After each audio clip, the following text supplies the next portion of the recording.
All right, good evening, everybody. I think it's 6:30, so I think it's time to get started. So I want to welcome everybody here tonight. Appreciate everybody turning out for the Pella Preservation Trust annual meeting. Can everybody hear me okay? Too loud, too soft? Perfect, just right? Okay, very good. My name is Bruce Borchi. I'm president of the Pella Preservation Trust this year. And so, yeah, just want to welcome everybody to the meeting. And we're hoping to have a fun and informative meeting tonight. So to that end, we're going to start out with just a little bit of Pella history trivia.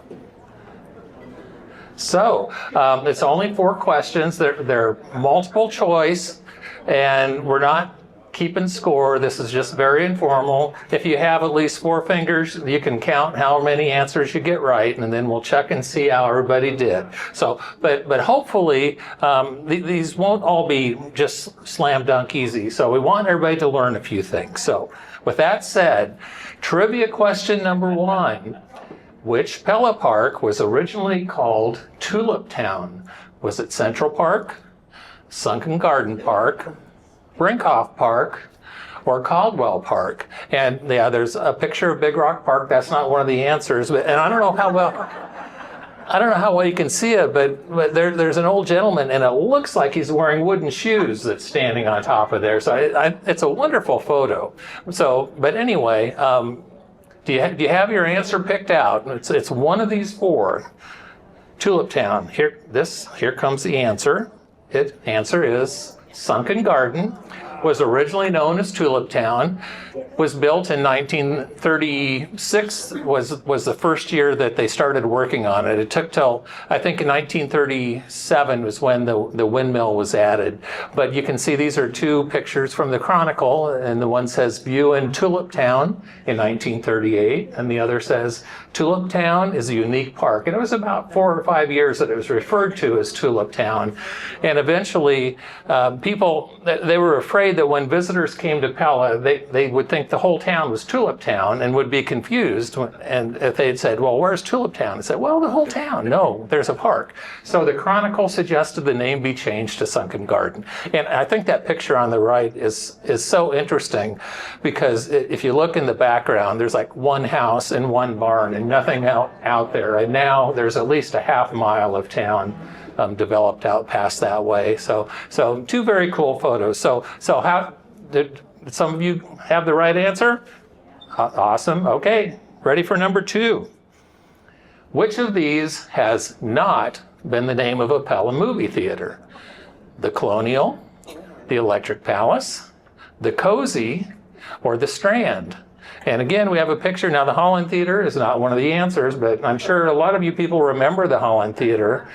It's amazing. The Holland Theater has been gone for over 25 years, and that just makes, I don't know, it seems like only yesterday that I used to go to movies there.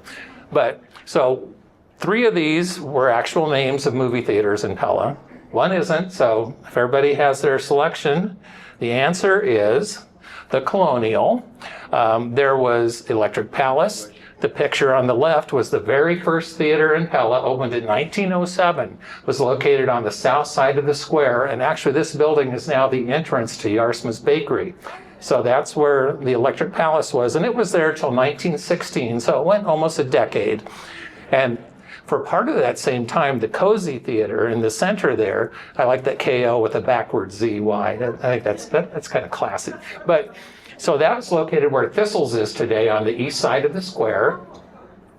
And then later on, the Cozy changed owners and changed names, and it became the Strand Theater. But for a while, Pella had 2 theaters from 1912 to 1916, 2 movie theaters in downtown Pella. Seems hard to believe, but they eventually merged. The Electric Palace sold their equipment to the Cozy, and in 1916, those 2 combined. So that's our second question. Does anybody have both right so far? Oh, yeah, we got 1 or 2. Okay. Third question. This is one of my favorites. Which one of these was buried in Central Park in the 1870s? Only one of these is right. So was it Henry Scholte's chest of gold? Was it an elephant? A Civil War cannon? or a lion? And here we have a picture. This is Central Park as it appeared probably in the early 1870s. So one of these was buried.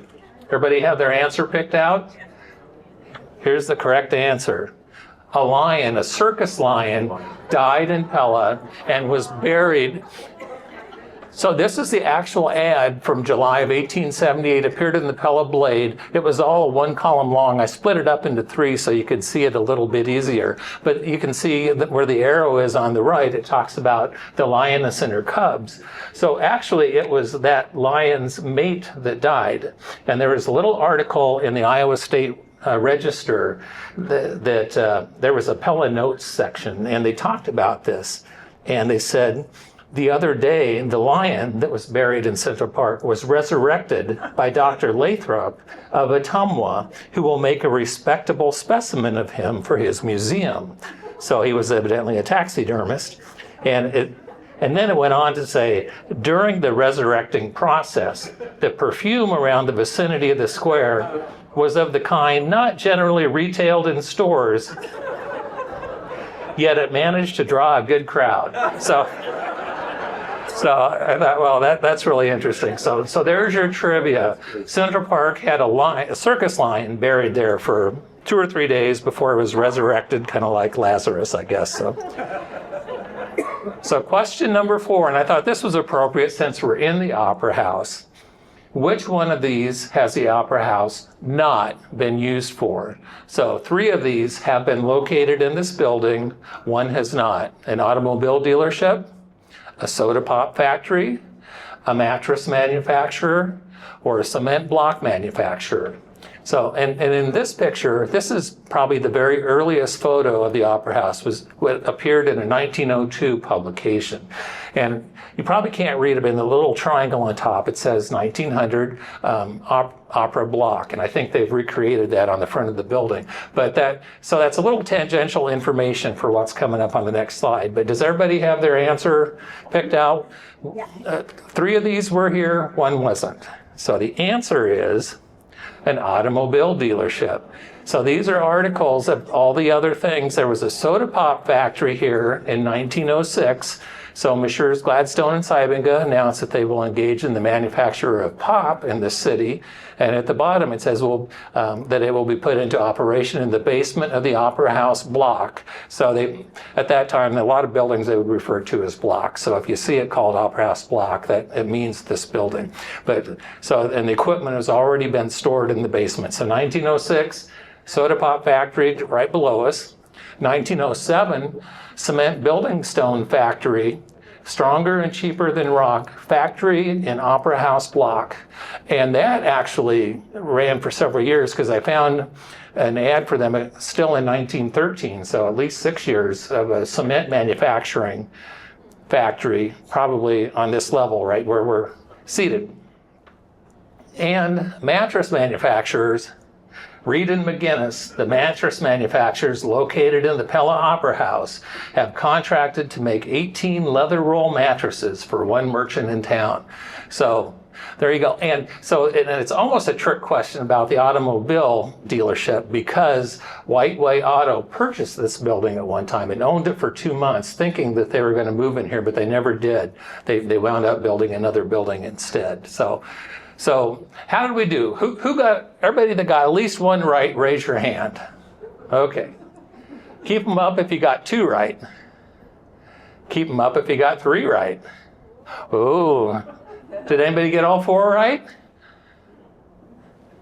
Nobody? Well, I guess those who got 3 right, I will hereby bequeath and bestow all suitable and necessary bragging rights as Pella History Trivia Champions to you. So thank you.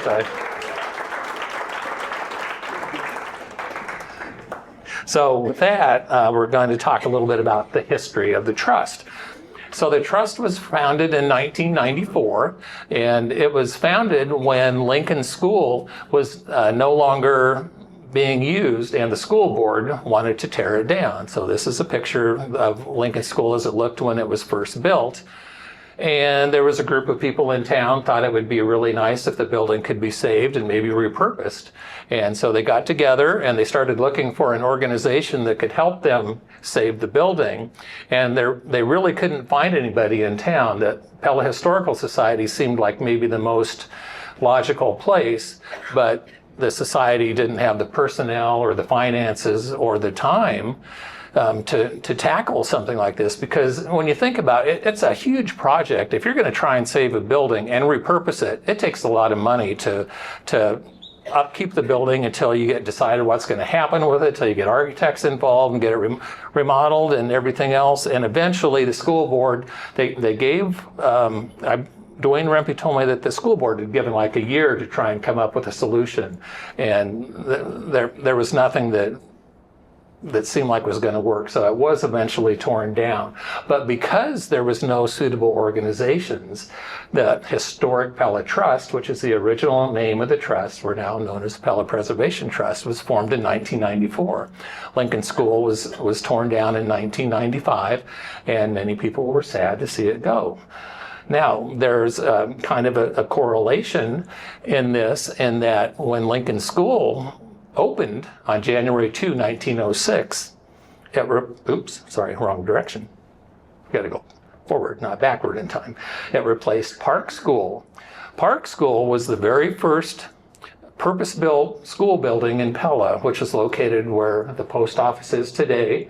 It was in the west parking lot of the post office, and then there's a little house where Mark Wiskus has his financial group in there. And this building stood on that site.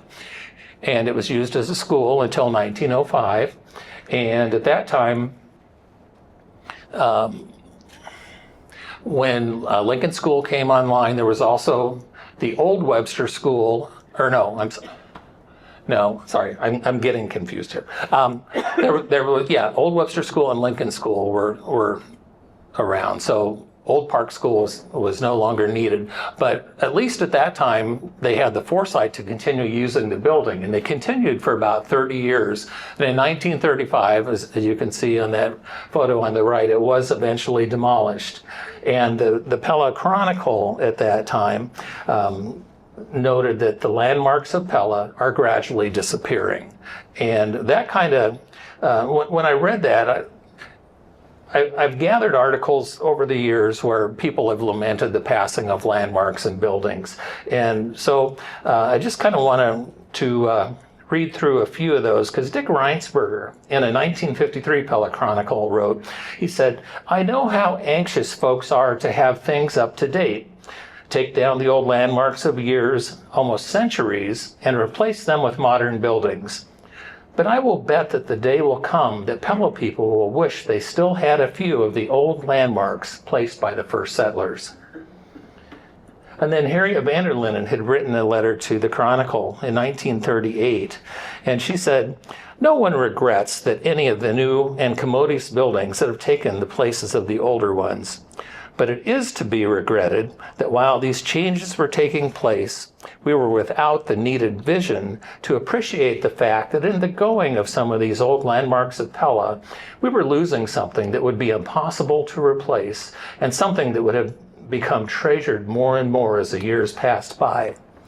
In the going of these old landmarks, the historical interests of Pella and vicinity have lost values that can never be replaced." And a couple years after that, a gentleman by the name of William J. Verplug wrote that one day the old Park School was gone. Thus, another Pella landmark had seen its day. And then he kind of went through a litany of other buildings that had disappeared. And he said, the old Viersen home, which is the one you see on the top left, the John D. Goss mansion, the one on the upper right, which was on North Main Street, just south of where Garden Chapel Funeral Home is today. And the old Viersen home was also on Lincoln Street, just a little bit south and on the other side of where Lincoln School is today. And he listed the church on West First with the inscription I used to wonder at as a child, and Deo spec nostra a refugium. And that's Scholte's old church that you see in the bottom left there. Old Central, which is the building in the center on the bottom.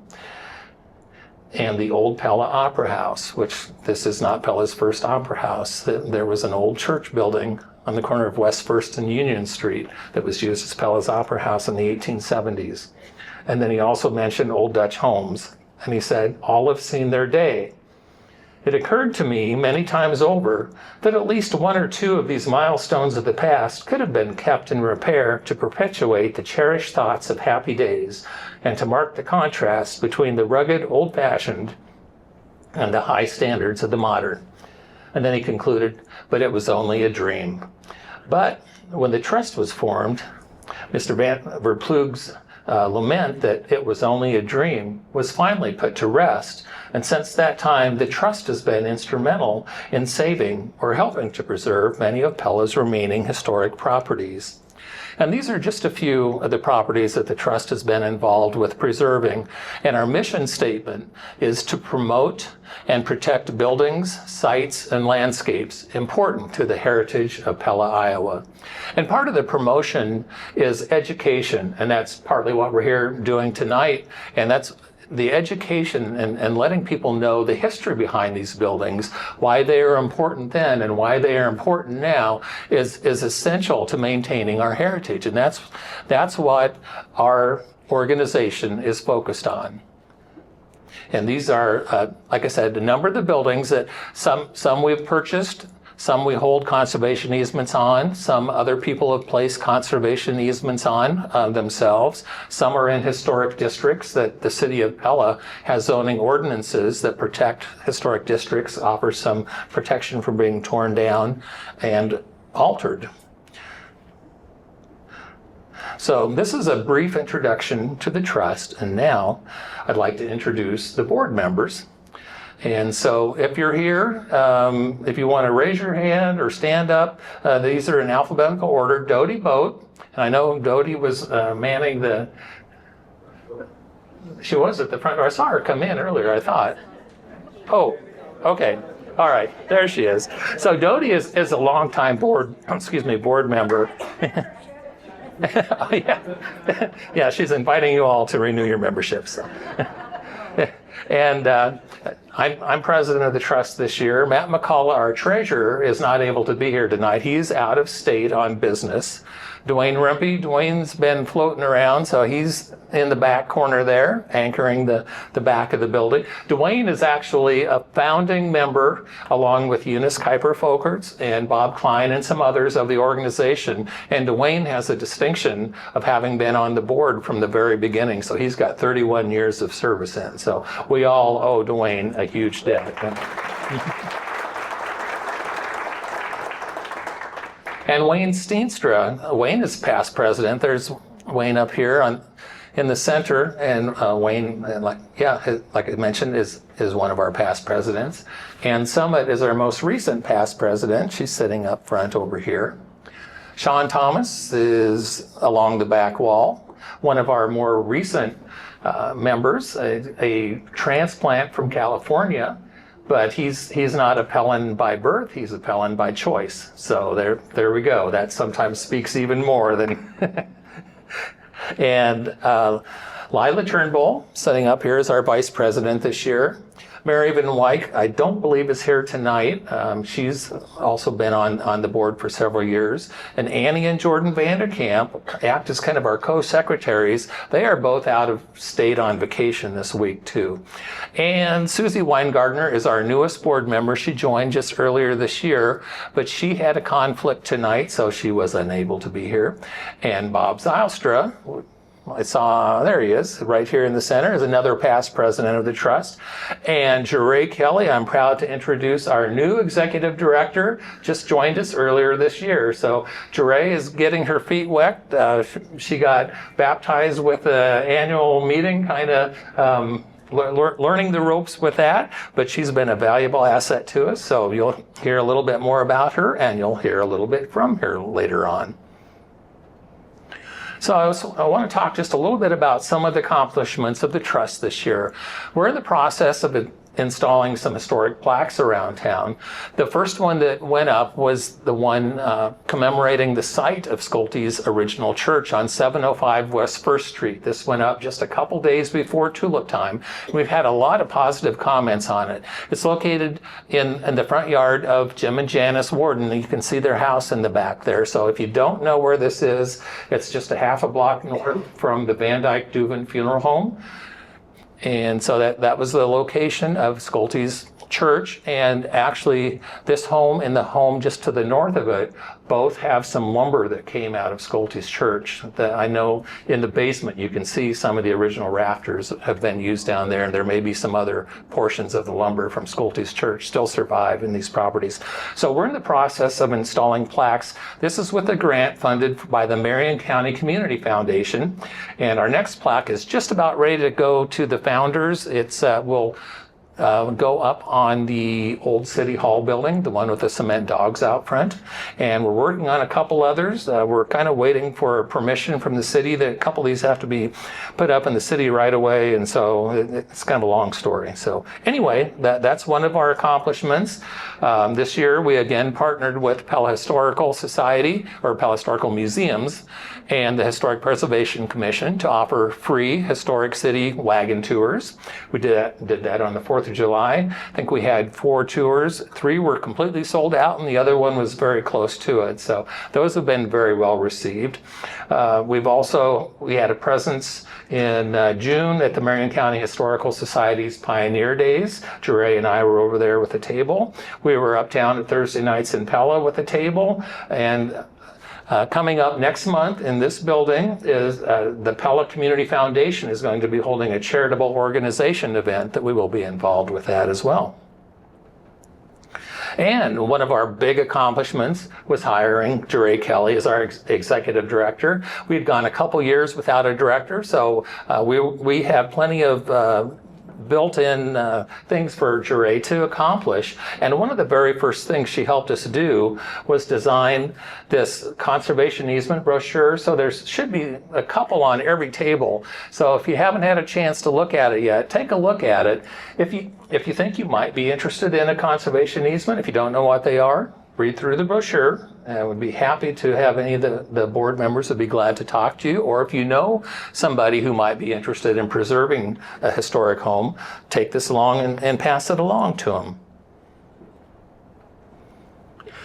And we continue to try and educate people about Pella's history through social media. Right now it's primarily on Facebook, but we have an incredible number of followers. We have over 6,200 people that actively follow us, and probably from the analytics that Facebook gives us, about 3/4 of the people that follow us are not even actual followers. But these are our last 3 posts. And we used to try and do a post about every week. And now we've kind of backed off to about every other week. But part of that is because the posts really require a lot of research, and it just takes a lot of time. So we get about every other week, 2 a month, something like that. But these are our last 3. And the analytics from Facebook says these 3 posts had over 149,000 views between them. So that's 50,000 views per post. The likes and reactions, we had a combined 1,845, so it's averaging over 600 people taking the time to like our posts. And we've had about 180 comments. So that's about 60 comments on each one. And what's really fun, if you don't follow us, you might want to check it out, but we invite people to give memories of some of the buildings and some of the experiences they have. And so it's really interesting to hear or read what people have to say. And we get some great questions too. So we continue to have a really strong presence on Facebook. So with that, I'm going to skip ahead to our treasurer's report. And since our treasurer is not here, I'm going to fill in, put on my treasurer's cap. This will be very brief, but our 2024 beginning balance was $92,603, or 603. We had income from donations, fundraisers, and rent of $77,226, which for our organization was very good. And a lot of that came, we had 2 different fundraisers, and I know Ann and Lila put in a lot of time with Strawtown Meals, and thanks especially to Stan and Alma too for offering up their facility.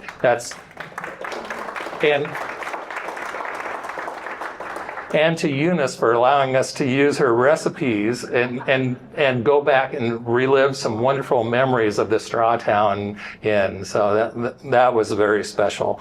And our expenses, we had about $32,735 in expenses. And some of that dealt with the Prinz House, since that was donated to us by the college. And we in turn donated it. We offered to cover all the expenses from the college to cover their all the legal fees and everything else to get everything transferred over to us. So that amounted to $32,000. But we actually came out $44,490 ahead for the year.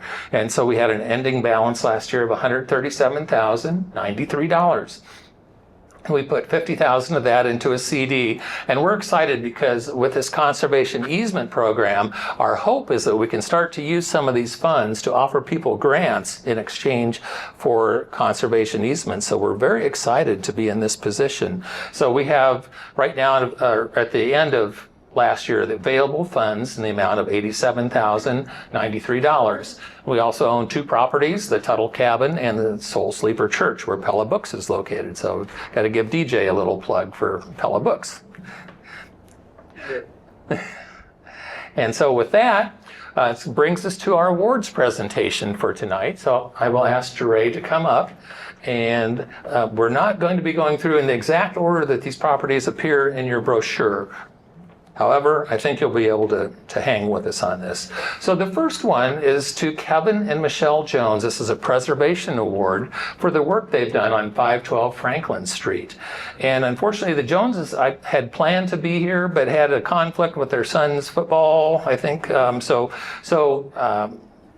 certainly understand them not being able to be here. But what a historic building, and they purchased this building it's several years ago. There's a picture of the lower right, the way it looked in 1900, and we can date this photo pretty close. It says Vanderside Livery on there, and at that time the Vanderside Livery was in business, I think, from 1899 to 1903, so we know pretty close to when that picture was taken.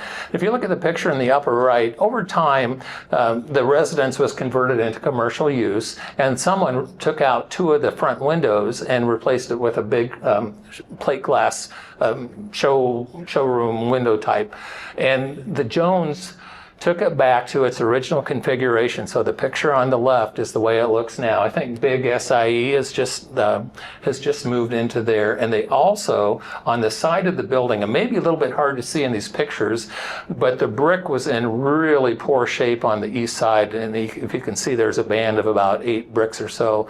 And I don't know if it's the way the bricks were fired at the time when they laid it, but some of those bricks were almost totally gone. And so they worked and replaced the entire east wall with other locally sourced soft brick that have been rescued from other buildings. And Wayne, were you involved with some of that, or is it? Well, the bricks came from the Grunman home, which is north of town. Oh, from the Grunman home, north of town. Okay, that's very interesting. And so, because of the restoration efforts on this building, we want to recognize the Jones, and we have a certificate for them, which we will see that they get, but we certainly appreciate all their preservation efforts.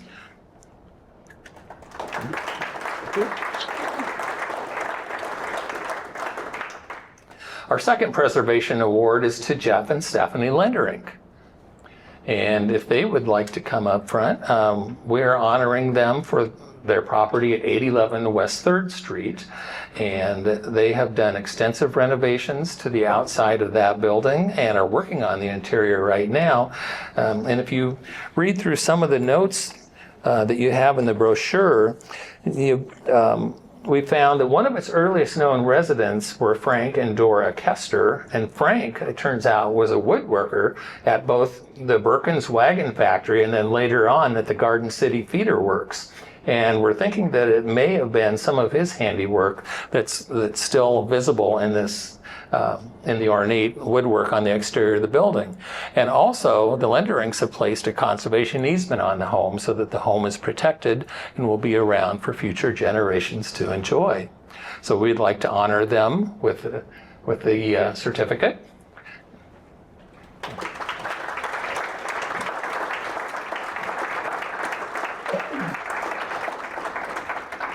It's looking really nice. You want to say a few words? I can. Believe me, when we bought this place, it was 10 years from being demolished. The floor was rotten, so we took the entire floor out. We saved the original wood floor, took that out and put it back in after we fixed the floor. And we raised the house about 4 inches in the front. The upstairs was not livable, and we made it livable. Moved some walls, got some heat and air conditioning to the top. So the inside's really not historic. It's more modern. But we tried to keep the outside as close to what it was. So thank you, guys. Thank you for your efforts. Thank you. And our third preservation award is to Karen Taronda. Karen lives in Colorado. She's in Pella part-time, but she's not around right now. But she purchased the property at 606 East First Street. And this was a property that the trust was very concerned when it came up for sale, that somebody was interested in purchasing it and demolishing it. And we felt like that would really be disastrous, maybe isn't too strong of a word. What it has is, we think, the only remaining Romeo and Juliet balcony in Pella.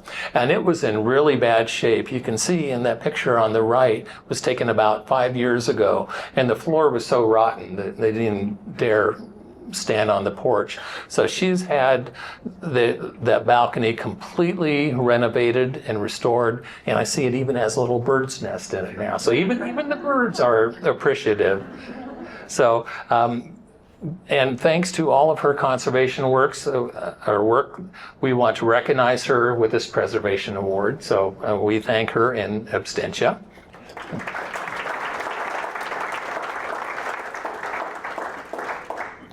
And our last award is the Century Award for the property at 508 Liberty Street. And Chuck, if you want to make your way up to the front, or there he is.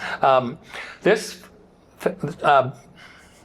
building, residence has been in the same family for nearly a century, and in just a few months it's going to turn 100 years old. So it started out in the DeCock family. So if you look in your brochure, Art and Margaret DeCock built the house, and they lived there for the remainder of their lives. When they passed away, their granddaughter moved into there. Her name was also Margaret, and her husband was Lawrence Manzani.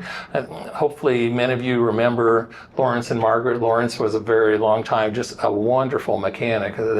If there's anybody could fix something, it was Lawrence. And my dad was a good mechanic, but he held Lawrence up, put him on a pedestal. So that's saying something. So this house, after Lawrence and Margaret passed away, now Denny, Chuck's brother, lives there. And so there's a Vanzani trust, right, that kind of oversees the house. So we want to honor Chuck with the award for having the property in his family for a century. And so I think Chuck maybe want to say a word or two. Not really. Thank you so much, Bruce. Thank you, Chuck. And that concludes our awards. So that brings us to our featured program. And I'm so looking forward to hearing what Jonathan and Andy Dykstra have to say. So if you were here at our meeting last year, you'll remember the picture on the right. We gifted the keys to the house to Andy and Jonathan. This is the Prinz house. It is over a century old. It was owned by the college, used as a dormitory by them, and then it had some severe water damage. It was no longer being used as a dorm, and one winter someone left a window open and the pipes froze and water sprayed for 2 days in there, and just just drenched the back. Fortunately, it was the back addition because the college had put a big dormitory addition on the back. So the original part of the house, I don't think was affected too. I don't want to get too far into this. I don't want to steal thunder from you guys, but I'm just trying to give a little backstory. So the college was going to demolish the property. They came and applied for a demolition permit, and the trust then approached the college with the idea that if the college would donate the house, and it worked out well in the location. The house is actually in a historic district. It's on the National Register of Historic Places. But we said if the college would donate the house to us, we would find a new owner for the house, and it would save the college the cost of having to demo it. And the college had no plans for the lot. It was just going to be green space. So they went to their board of trustees. We gave them a 2 or 3 page proposal, and the board of trustees wound up accepting that proposal. And what we did, we said, this property will not cost the college another penny from here on out. We covered all the legal fees and everything else. And then the stipulation from the college was that the trust would then have to give the house to someone else, so we couldn't sell it and make a profit on it, and that we didn't want to anyway. So we solicited proposals from people, and we had 4 or 5 different people come give us presentations and interviews, and we went through and decided that Andy and Jonathan seemed like the perfect fit for it, and I think we chose wisely. So with that, I'll just invite them up, and they're going to give us some updates on the property and some things they found, and I'm really looking forward to this. Thank you.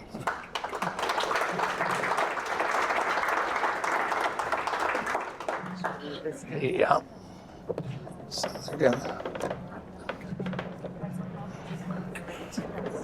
Here's H2, right? Yeah. They just have one handheld? They do have another. Okay. They do have another lapel, but otherwise, if you don't mind sharing too.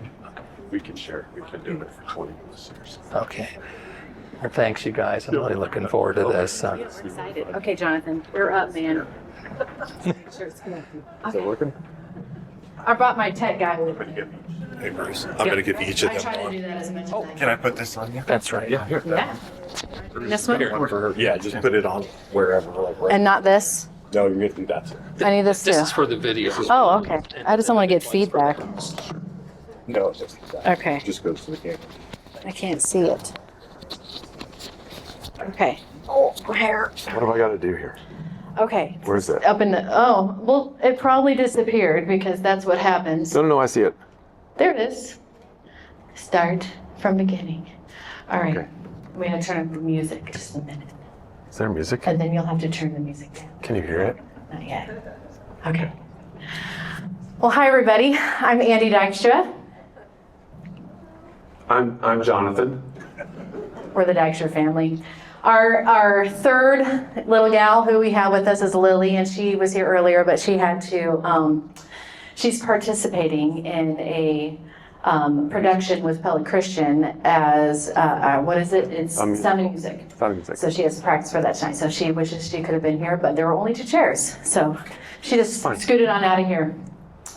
Thank you all for being here. We're honored to have been asked to speak to you tonight. We are in a whirlwind of a flurry, if you will, of trying to get this house finished.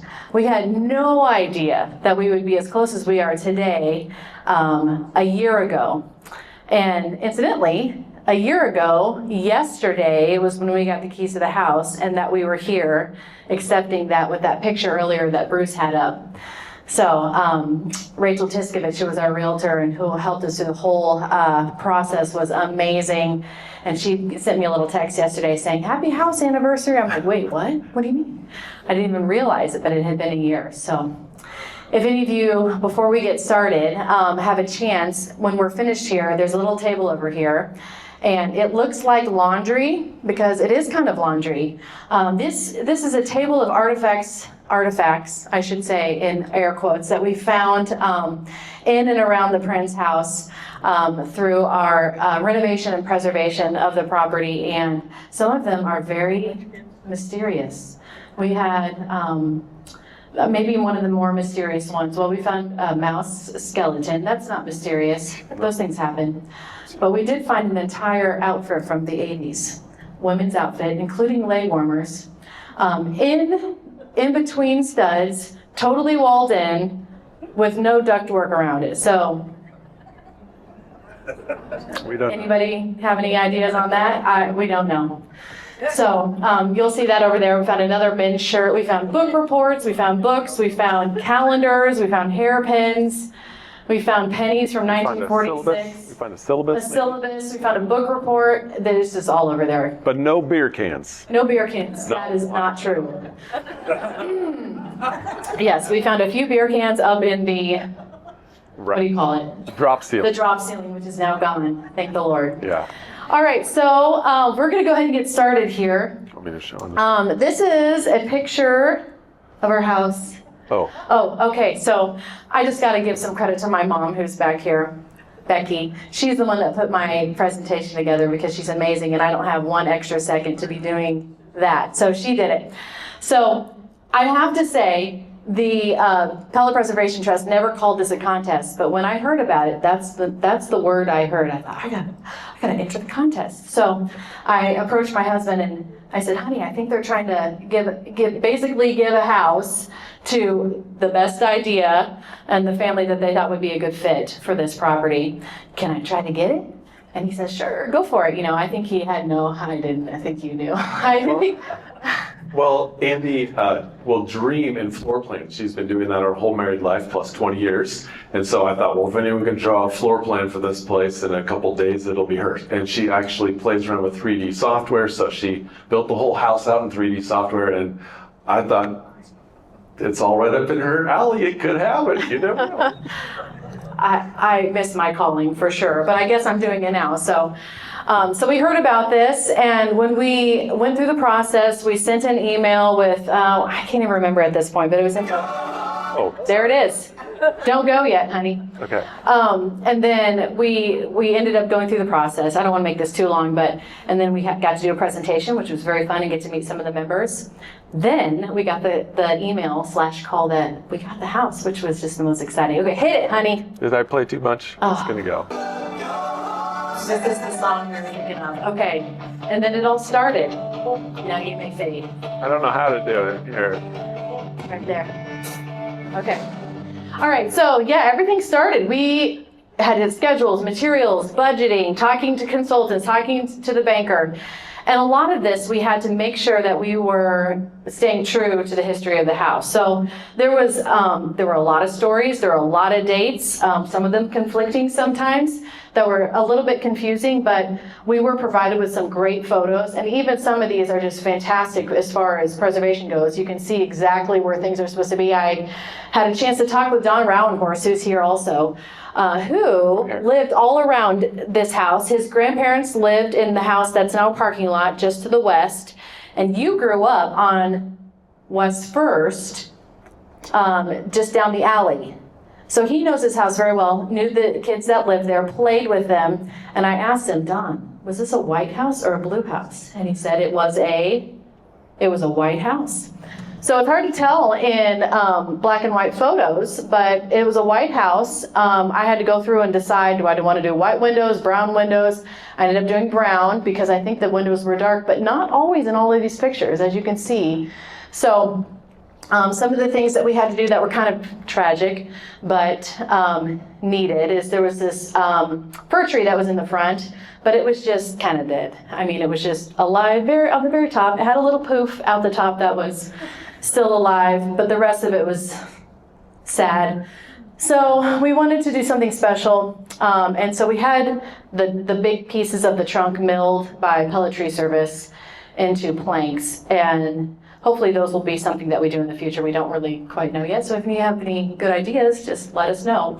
But we'd like to maybe bless some of the people who have lived in this house in the past with some sort of momentum from that tree, especially the Kuipers here. So go back one more, honey. Okay.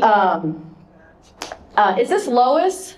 Okay, so this is Lois Kuiper here, standing next to this tree that a friend gave her when she was a little girl, and they would take a picture of her next to the tree to see how tall each one of them got every year. And so it's a really special tree. It's not just some random tree that got put there. So that was why it was kind of hard to take it down. Anyway, I should have said that first. All right, go for it. All right, demo was huge. The trust had done a ton of work already. I don't think we even knew the kind of work that they did as far as cleaning this place up before we got it. I did see a few pictures of you guys in there with masks and gloves and shovels, and it was so much. So thank you. We also were in there with masks and gloves and shovels. We're super thankful. We never came across anything that was scary. Like, oh, good, we get to raise the whole house and pour a new foundation. None of that stuff.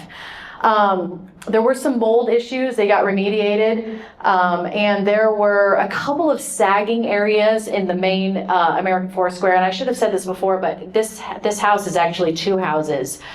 The front house is the original American Forest Square, built around 1911, somewhere in there. There's different dates that I've heard. And then Central acquired it in the 1980s, put on the dorm on the back. So actually, between the two houses, there's a double wall, complete with siding and windows in between them. So it's very interesting. Interesting. Yeah, and I ought to say as well that the feats of engineering that went into building that dorm so that it connected to this house and was still livable were pretty amazing. So like the basement is level. The first floor, you have to step up about 18 inches to get to the back. And the third floor, you have to step up 3 inches to get into the back. So just watch your step if you ever come into our house. So you've seen some of the pictures of the demos. Down here in this lower right-hand corner, you'll see some of the beams that were put in to raise up the main living room area. That helped all the way up into the bedroom areas.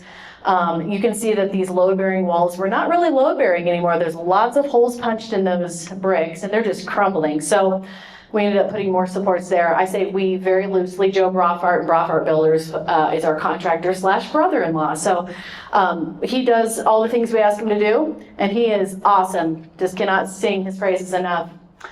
This is a picture of everything all gutted, but with walls up still, so we took out a bunch of walls. It was originally a 16-bedroom dorm, and so we just didn't need that many. I think we brought it down to a conforming 6 plus 6 bathrooms, so 6 bedroom, 6 bathroom, which is still too many, but better than 16.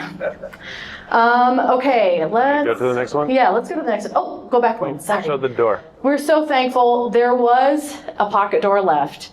So Central had encased this entire opening from the original entrance with a fire door. That was my first thing that I did when I got the keys. I went in and I got that fire door out of there, which was really heavy. And the pocket doors were there, and they're still there, and we're super excited about that. Okay, go ahead. Big jewel. Okay, this is new designs for the basement. We opened up the basement and preserved one dorm room down there. In this middle picture, you can kind of see it in that back corner. And the new style of the basement has a kitchenette, it has a bathroom in the same places that the kitchenette and bathroom used to be. But we did actually dig out all of the sewer all the way to the road. We dug out all of the water lines all the way to the road. It had, if any of you remember what happened at Jefferson Place a couple of years back with a big water line break, we had that like ticking time bomb going on as well. So I've heard, not know if this is true, but I've been told by some of the facilities guys at Central that back in the 80s, they didn't want to use PVC for their sewers like we do today. And so this place was full of 5-inch and 6-inch copper piping, 4-inch and 5-inch. 4-inch copper mostly. 4-inch copper piping. So the recycling that took place with the copper was unprecedented. So now replaced with PVC. Don't tell Central. Okay. Next. All right, yeah, let's go next. All right, so our first floor, we sort of differentiate between the front of the house and the back of the house, or the old house and the new house. If you can see in this lower right-hand corner, this is the original chimney that went up, and we actually left that in that particular room we're calling the library. We took it out after that, so in the upstairs, it's gone and does not come out the ceiling or the roof anymore. This middle one is the step up, that 18-inch step up that we talked about going into the back of the house from the front. And we've gotten to do all kinds of really fun, like salvage, architectural salvage things where we've been able to build bookshelves in the library with things that we've found, and we can hopefully pull them all together and to be cohesive. This middle picture is really interesting here because this is when we took down the wall in the main floor, and you can see the back of the house from the dorm. You can see some of our wallpaper, which we saved over here. There are about 5 different kinds of wallpaper. You can see the window, you can see all of the trim and all of the things. We saved all of that, hopefully to be used for something else. So, and you can go ahead, honey. Okay. All right. Oh, this is a fun picture because this is the upstairs bathroom. This was the culprit bathroom that the window got left open. And there used to be a little partition there at the end of that cabinet stack that had a, gosh, A words. sink in it? Thank you, sink, and some copper piping that got burst because of it. So we've left that footprint exactly the same because that was the room that it all happened in. So this is some of our new trim going in. This happened probably 2 weeks ago. You can see some of the doors up there. So we were very fortunate. This house had 2 attics that have no trusses going through it, so they're all usable attic space. The front attic, I've been told by the Kuipers, that it used to be a playroom, and there was a hatch in the hallway with a fold-down ladder. They'd go up there and play. It was totally finished with storage and all kinds of things. You can see on the front of the house, the little dormer, that's that attic. And then when Central put on the addition in the back, that was an entirely different attic, separated, of course, by that hip, is it a hip? What's it called? Gable? Roof? Anyway, whatever kind of roof it has, it's separated. So we did bust through that. You'll see that in upcoming pictures. And up there, we did find a treasure. We found one door that was left over. All the other doors had been replaced by institutional doors, and those were very heavy as well, and we got rid of those. But we were able to send one door to a custom woodworker, and he made us all poplar for upstairs and red oak for downstairs doors for the house. Complete with plinths and casing and all of the fun headers and everything. So this is a special room here in the middle. We really wanted to utilize the attic because it's a ton of space up there. It's really unique. We had to put in 2 furnaces and 2 ACs and 2 all of, the square footage is high, so that's what they recommend. So we needed a climatized attic anyway, so we thought we'd just finish it. And my mom had the great idea of putting a secret staircase in one of the rooms. So you will see 2 different doors here eventually that look like 2 different closets, but one of them is a secret staircase. And Joe was funny. He says, I don't think we can do that. It's going to be too steep. It's going to be too narrow. So I went over to Intveld and I measured their little stairs. And I said, Joe, we can do it. We have enough room. And he said, okay. So then he did it. And it was really, really neat. We'll have pictures of that here in a little bit too. That's awesome. Yeah. Okay. Next. Yep. All right, we have a little apartment because my mom and dad live with us, which I think is the most wonderful blessing of my life. And I do too. And Jonathan is, yeah, that's the most important thing, right?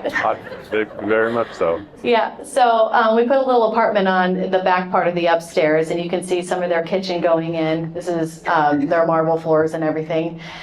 We were able to steal some windows from downstairs when we replaced those and made them a nice bank of windows for the living room and an exterior entrance as well. So this was actually done today, these butcher block countertops. So Joe was working on that this morning. Here's some attic pictures. Okay, here's the attic. So let's see if I can figure this out for you here. Do we have any original pictures? Yeah, this is kind of the original here. This is the original front. Okay, so this is where we cut it out right here. And so that's the clear north side of the attic. These are the stairs going up, and there used to be a chimney that came right here.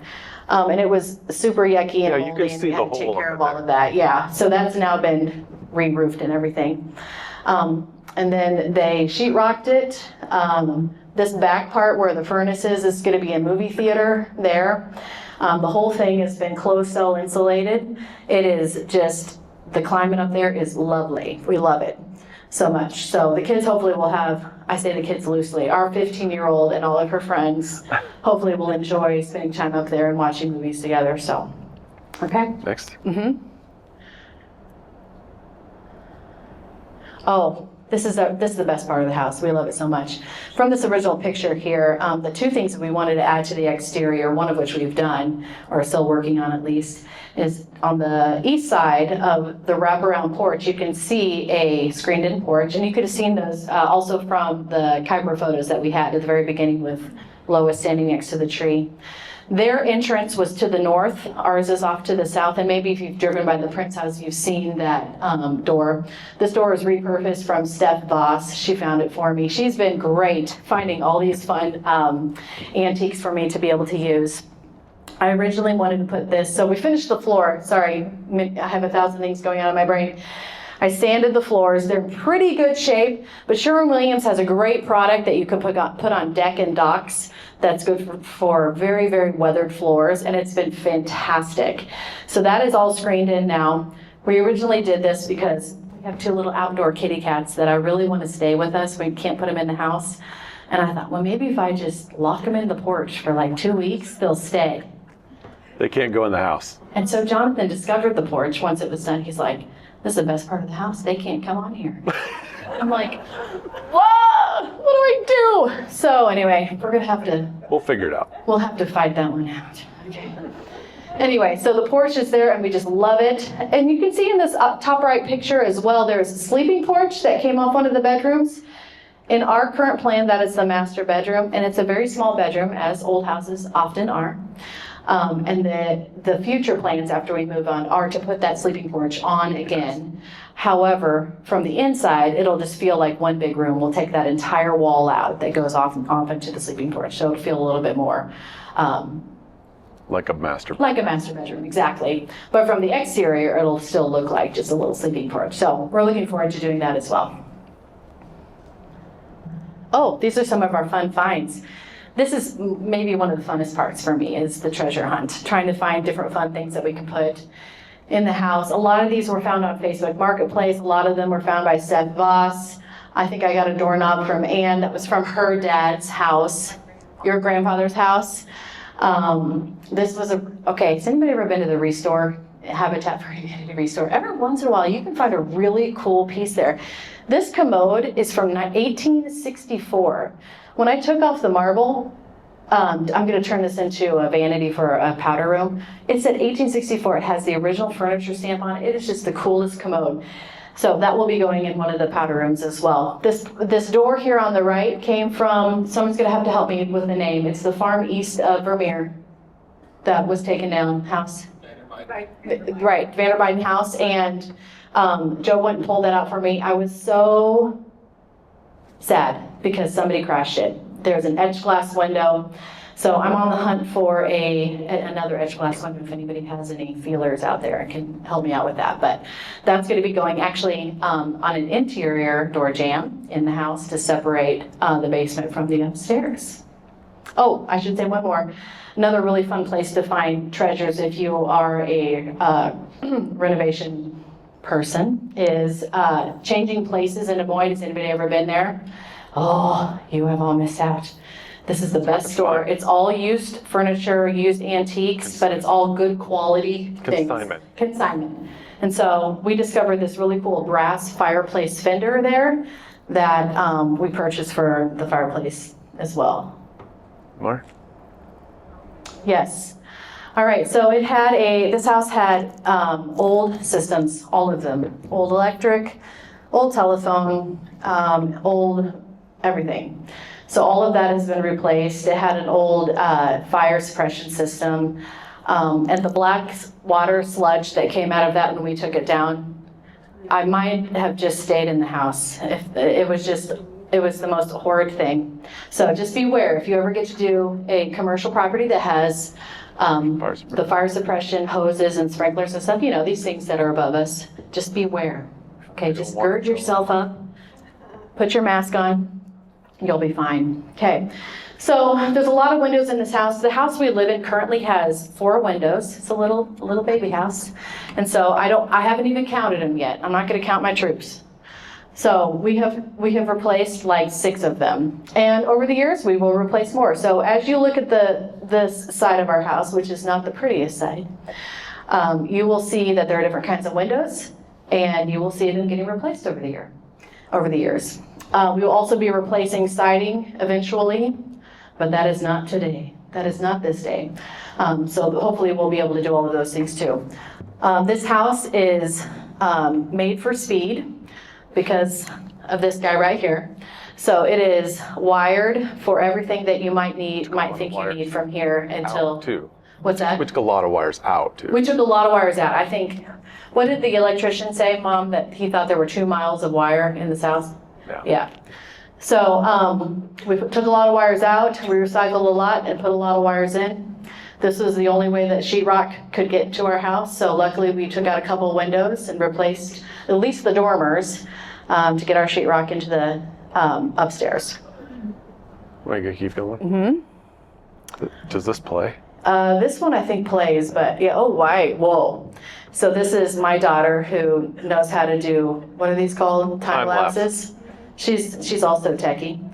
So this is our driveway. It's the largest driveway we could fit on this side of the property, and it has been just fine. All except for the walnuts that fall from Central Street here that sound like maybe somebody shot you every time you run over them. So once you get used to that, all is well. So the driveways, and some of you have driven by and seen that. And feel free to pull in, give it a try, see if you like it. That's right, just don't hit the mailbox. Don't hit the mailbox, it's very close.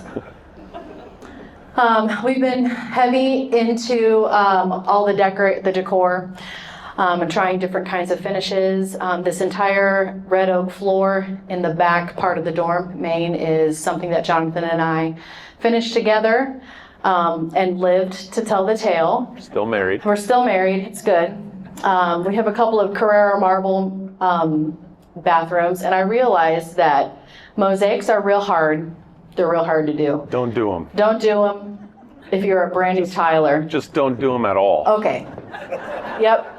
But we also live to tell the tale there too, so you'll get to see some of those hopefully if you come over. And I will say a funny story about, how's my time? Am I going over? We're at 7:35. I don't. Okay. So a funny story about finishing the hardwood floors. The last house that we did, and I make it sound like we do a lot of houses. We've done 2, one other and this one. And I finished the floors in that. That was 10 years ago. I just gotta say, the sander gets madder at you the older you get. And by the end of the day, I called Jonathan and I said, this sander is trying to fight me. I can't do any more. I need you to come and finish it. And he thought I meant come and get the sander and take it back to Pella Rental. No. I needed him to come and sand the rest of the floor. But I gotta laugh. He gets on the sander and hangs over it like this and like rides it all over the floor. It probably weighs 90 pounds. Like, it's huge. And it manhandles you. It takes you for a ride. It does. I needed all my weight to hold it down. Yes, you did. And I cried. I cried just a little bit that day. That was the only day I've cried so far. So when you see that floor someday, know that there are blood, sweat, and tears in that floor. Okay. More? Yes. All right, here we go. Some of the lighting fixtures that we've picked, some of them I was able to purchase from a friend who loves antiques.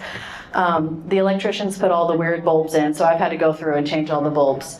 You'll see a lot of really modern lighting. I like that combination of super traditional and super modern together, so take it as you will. Here's our woodwork. We have red oak. This is the last slide. Yeah. Red oak and poplar. The original wood floors in the front of the house are actually fir. I think that's right. But we could not find that, so we ended up putting oak in the back as well. And we have a new front door going in here too soon. So we are really close to moving in. I told some of you that we're 2 to 4 weeks out, but I've been saying that for 8 weeks. So I have a lot of hope that it's coming soon. We did get carpet in the upstairs this week. There are wood floors under the carpet, and some people might not like that, but I cannot live on wood floors in a bedroom. I just can't do it. I feel like there's sand under my feet. You know, you just gotta have something cushy up there. But the main floors are all original carpet. And, I'm sorry, wood. Original wood, not carpet. Original carpet's real old and yucky, but no original wood. And so it's beautiful. The trim feels like something that we don't deserve. When it came in, I thought, oh, this is too much for us. It's pretty. So it's very, very pretty. nice. We had Mahaska County Millwork work on that, Ben Doak, and he's done a fantastic job. So I think there is one more slide that says words. Yes, okay, so I just wanted to thank a lot of people as quickly as I possibly can and as fast as my brain can fire off the names, but the Pella Preservation Trust, Central College, especially those two, Rachel Tiskovich and all the work that she put into it, 1,000 different contractors that we've had work in the house as far as Eagle Electric goes, Integrity, Vanderlinden, I cannot remember my concrete guy. Does anybody recognize him? Pella Tree Service was there, and then a couple companies out of Marshalltown, Mitchellville, Marshalltown, I can't remember. But there have been so many people who have worked on this, and I just gotta say, a lot of them are gung-ho about like the creativity that it takes to do a preservation project like this, and a lot of them are not. And so there were a lot of days where I would just say, hey, use your creativity. You can figure it out. We don't have any of these on here, but we have some incredible photos of plumbing in the walls that are just like this all over the place. And some of them really enjoyed doing that. Some of them did not. So just if you're going to go into a project like this, make sure people know it's going to be a little different from a new construction project. It's going to take some, brain power to sort of do things outside of the box differently than usual. So I've heard lots of people ask if we're going to do tours or anything like that, and we're totally open to doing that in the future when it's mostly done. But it is going to be a work in progress. We are going to move in with the front part not finished. We're going to work on that as we're going through the years, and I think it'll be probably a lifetime project. Yes. Yeah. And I'd like to thank my wife, who basically is the grease on the skids for all the things from beginning to picking it up till now. I really just want her to let me go back to work almost all the time, and that doesn't mean moving stuff for her. But we do a lot of that too. So my sanctification is on the line almost every day. And but I absolutely love her. You can tell she's got plenty of charisma, and her brain works great about this stuff. She's excellent with people, as you can tell. And so I actually really love being married to her. I just don't want to do anything with houses. I would have said this every day of my life, but I'm married to a woman who loves that. And husbands, you guys know you love the things your wife loves, and I love her in an environment she's great at. And so it's really wonderful to see her in her element, and obviously you can see that too. So she's fantastic, and I want to stay married to her till we're dead. I like you too, honey. Oh, thank you. You're sweet. All right. Does anybody have any questions? Do we have time for questions? Okay. If anybody has any questions. What's been like the most surprising thing or frustrating thing you've run into so far? Oh, here we go. I feel like I'm going to throw someone under the bus, but the electrical, I don't think it's maybe even their fault. I just think the regulations around electrical are insane. Yeah. So we bought the Primo product that's supposed to go in there, and my breakers will not stay on. Yeah. Literally, the top 2 floors of the building, you cannot run a vacuum. And I had one of the guys in the house say, yeah, you just can't run vacuums up there, which is a non-starter for me. So there's going to be a few more conversations on some of that, but the power has to work in a building like this. How is it that the AC units don't blow everything, but for some reason the vacuum does? So that's been a frustration for me. Do you have one, honey? Oh, what are my frustrations?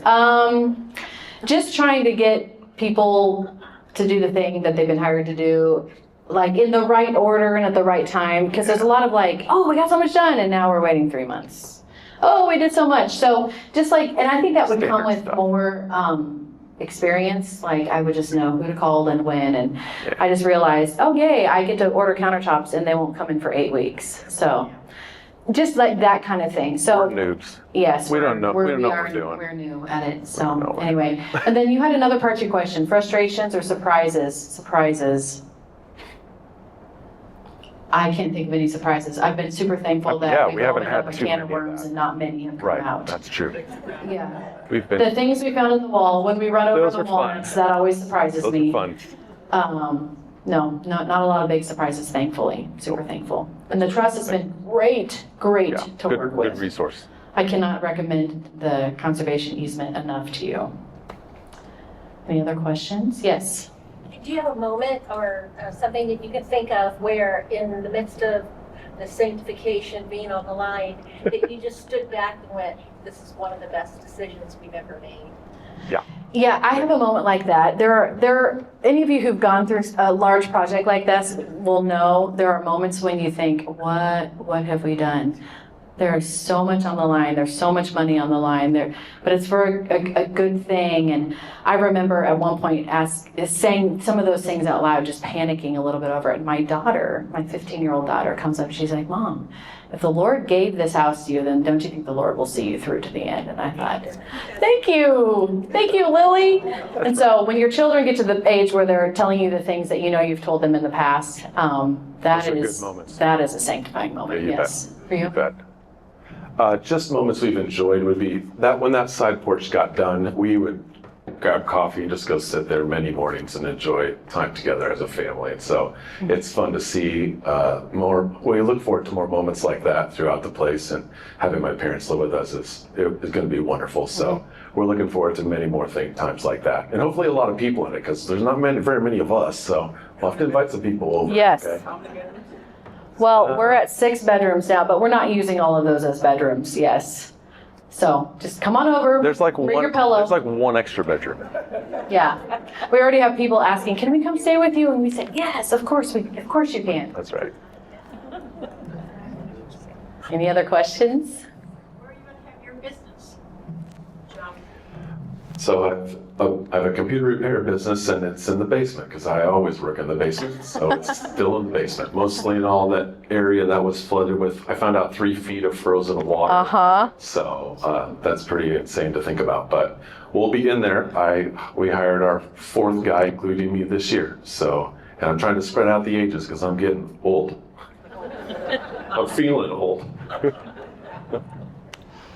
Yep. So we'll have a hard close on the one side and have a hard open on the Can I other. say one more thing about that? Yeah. I'm actually super excited about the office because I've worked in such a small space. I don't know if I've worked with a lot of you guys. You've probably been in my home because I worked out of my home for 20 years.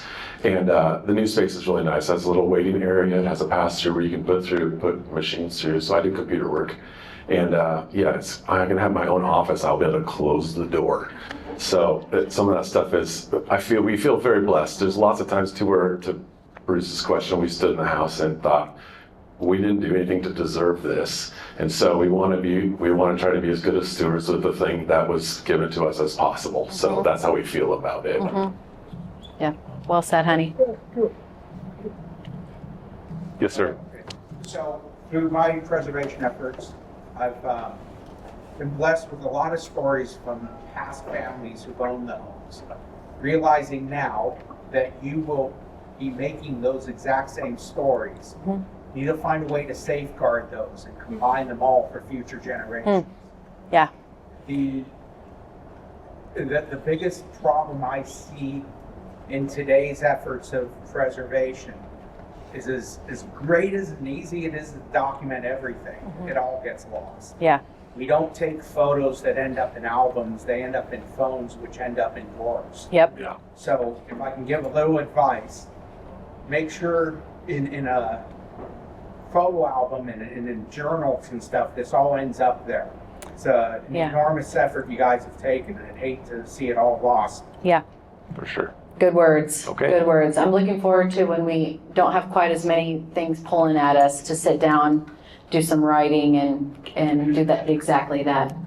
My father-in-law is a pretty decent historian, and he and my mother-in-law actually too, and they've spent a lot of their free time gathering data already. They will come over and go, guess what we found out about the Prince House? Guess what we found out? So we've got a lot of stuff that we've acquired already, but you're right, getting into something is an effort for sure. We did an open house on ours, and we left the journal out on the table. I think we have something like 60 entries in it now. Oh, that's great. All from either people who've lived in the home or visited the home, or their memories, their grandparents told them of the home, and some of them are absent. Yeah. We've had some of those great stories. Yeah, I can only imagine if I were going back to a house that I grew up in and being able to see all of that too. What a precious gift to be able to visit a house that you grew up in, for sure. It's a good idea. Yeah, thank you. Well, thank think of all the central students that have memories from there, because I've had many approach me. Hundreds, Uh-huh. thousands, hundreds or thousands. Some places. Yes. Bruce was just saying, think of all the central students that have lived in this house. I think probably, I mean, of the houses in Pella, it probably has had the most people living there of any house in Pella. If you think about it, I mean, if you had 16 and if there were roommates, you've got, Not as many as Big Red, okay. All right. I don't know what, Washington Street, 1111, where we started Strongtown.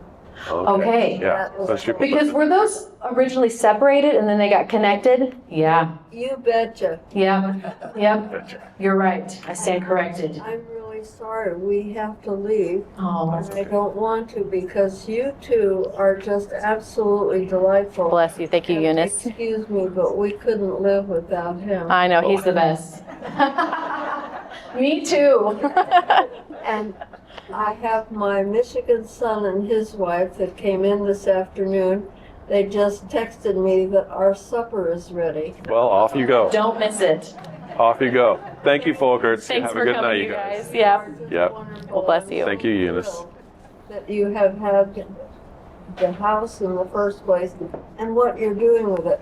One last thing, how would you like two boxes of Limoges Haviland china that's over 100 years old and all the glasses of all kinds of beverages that go with it?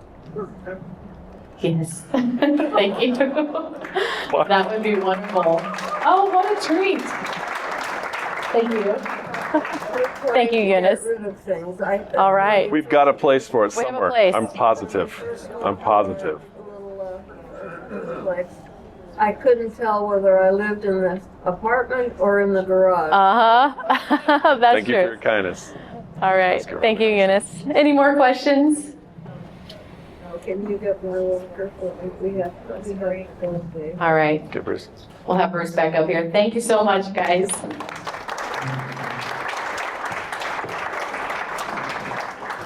Thank you, Bruce. We'll just leave this here for now.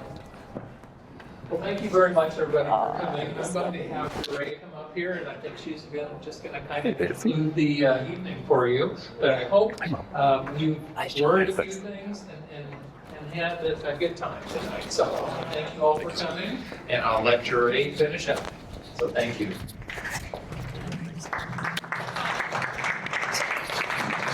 Thank you, and thank each one. I know that you all have choices. I know that you could be someplace else tonight. I know that you have other things that are pressing. Some of you just would appreciate a night at home to be quiet. I know that I would. But I just wanted to let you know that we really appreciate not only your generosity and financial support, but we appreciate you feeding our passion and participating with us here tonight. I have to say that is probably one of the best renovation, restoration presentations I've heard. I thought it was hilarious, and I really appreciated the openness and vulnerability, that you had, and sharing just the reality of what it does, not into a relationship, but that it's worth it, like a lot of things. And I want to encourage you, if you have any questions, or you want to be part of the trust, or you're not sure what that means or what you could do to be a part of it, I want to invite you to reach out to any of our board members. We're totally dependent on your generosity and your participation. We're looking forward to